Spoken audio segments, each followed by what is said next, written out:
Hi everyone, welcome back to my channel Explore with Aditi Vyas.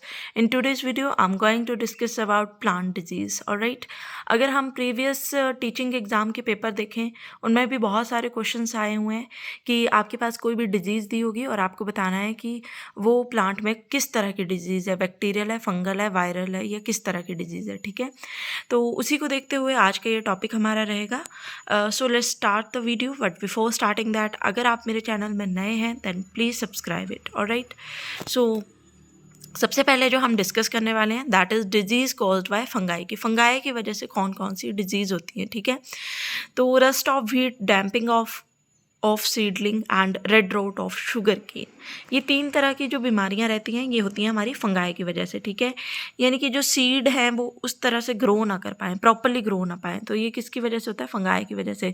ये red rot of sugar cane की sugar केन में ना एक थोड़े थोड़े माइनर से धब्बे जैसे पड़ जाएंगे, तो वो भी किसकी वजह से होगा, फंगाई की वजह से, ठीक है। तो फंगाई की वजह से ये तीन बीमारियाँ होंगी।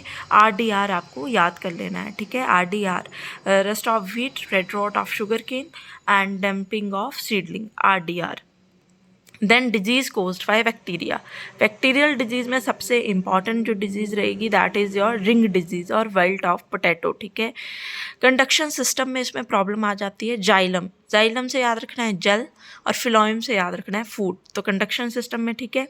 Then black arm of cotton, bacterial blight of rice, citrus canker भी इसमें इंपॉर्टेंट आ जाएगा, और येलो एयर रूट यानी कि टुंडू डिजीज़ ऑफ व्हीट, बहुत इंपॉर्टेंट ये डिजीज़ है टुंडू डिजीज़, जिसको येलो एयर रोट भी बोला जाता है, ठीक है।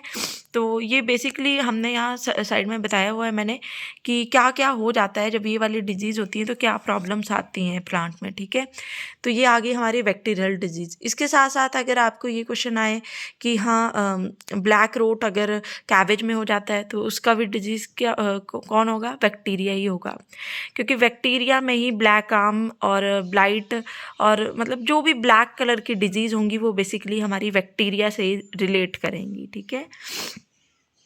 Then disease caused by virus, virus की वजह से सबसे बड़ा जो डिजीज़ कोज्ड होता है that is mosaic disease of tobacco, ठीक है, कि क्लोरोफिल डिस्ट्रॉय हो जाता है, पूरा प्लांट ख़राब हो जाता है, ठीक है।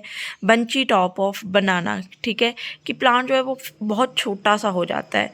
And yellow vein mosaic of भिंडी यानी कि ओकरा प्लांट्स में ये डिजीज़ होती है। After that disease caused bye deficiency of element, अब प्लांट्स को तो एलिमेंट्स की भी ज़रूरत होती है, पर क्या होगा अगर वो एलिमेंट्स नहीं मिलेंगे, तो ये बेसिकली हमारे पास कुछ लिस्ट है डिजीज़ की जो कॉज होती हैं जब हमारे पास डेफिशिएंसी हो जाती है एलिमेंट्स की, और इसमें जो सबसे इम्पॉर्टेंट रहती है that is white word of मेज़ और डिजीज़ ऑफ पैडी जो कि जिंक की वजह से होती है, and black heart disease of potato oxygen की वजह से, ठीक है। ये क्वेश्चन आपसे बार बार पूछे जाते हैं। अब मैं फर्दर और भी क्वेश्चन डिस्कस करने वाली हूँ। टिक्का डिजीज़, टिक्का डिजीज़ किससे रिलेट करती है, ग्राउंड नट से, ठीक है। Red rust of T, very very important, green algae की वजह से कोज होता है। फायर ब्लाइट एप्पल में कोज होता है। ग्रीन ईयर डिजीज़ बाजरा में, डाउनी मिल्ड्यू जिसको हम बोलते हैं। और कैटरपिलर एक ऐसी स्टेज होती है इंसेक्ट की जो सबसे ज़्यादा हार्मफुल होती है, किसके लिए, हमारे लिए, क्रॉप के लिए, ठीक है। केसी मेहता जो थे वो साइंटिस्ट थे जिन्होंने सबसे पहले इन डिजीज़ के बारे में पढ़ा था, और कौन सी प्लांट के बारे में, वो है व्हीट का plant. So this is all about plant disease. I hope you all understand it. Thank you for watching. Stay connected.